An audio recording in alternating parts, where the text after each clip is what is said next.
You're good. Okay, so within a Western context, in the United States, in Europe, the demographics that are most, affected are gay and bisexual men, transgender people, people who use intravenous drugs, and sex workers. And so those are really the vulnerable populations within the US. And then in terms of ethnicity within the US, unfortunately, HIV and AIDS definitely disproportionately affects ethnic minorities, particularly Black and Hispanic people. And I think that, definitely some of the reasons behind this is because of socioeconomic factors.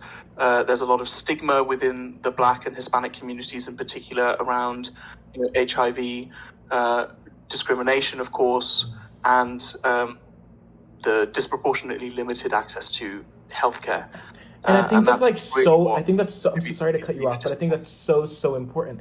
Is because there's a lot of stigma concerning HIV, and a lot of people think a lot of people back then thought it was like just it's the gay virus. It's the, but like there are people who were having blood transfusions who were testing positive for HIV, and then I think our development of of the concept of HIV kind of evolved because of that, and so we realized where this disease comes from.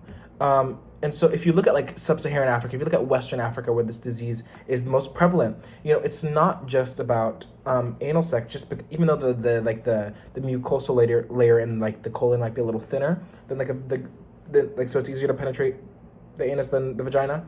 But like still like in there like high prevalence of heterosexual couples like contracting AIDS, and so I think it's really important that people highlight that this disease should not be stigmatized in order to just help people get tested, just to encourage people to know their status. And so I certainly. Stigma is no longer helpful. I mean, it was never helpful to begin with, but back in the 80s and in the 90s, particularly in the United States, it was so stigmatized because it was a death sentence in those days, and so people were unwilling to get tested. They didn't want to have their lives completely turned upside down, and they were basically living with their heads in the sand. Essentially, many people, particularly within the gay well, community. it's a But little. now, This is a little with sad. I'm so sorry. I'm so sorry. I didn't mean to cut you off again. I feel like I have the habit of cutting you off. I'm so sorry. My bad.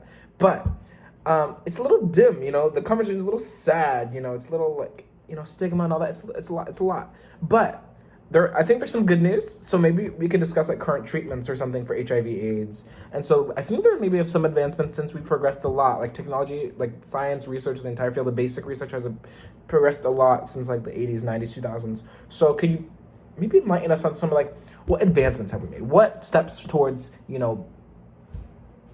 being a better society have we made with regards to HIV/AIDS?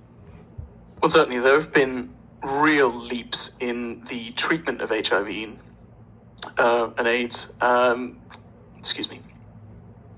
So the modern mainstay treatment is antiretroviral therapy, which is basically a combination or a cocktail of medications that suppress the replication of the virus. So that allows the immune system to recover because it's not under constant barrage anymore, and therefore it prevents the progression of HIV to AIDS. And these medications, when they're taken consistently and as prescribed, they can really effectively control the virus, reduce the patient's viral load to, basically zero, making them undetectable. And that's something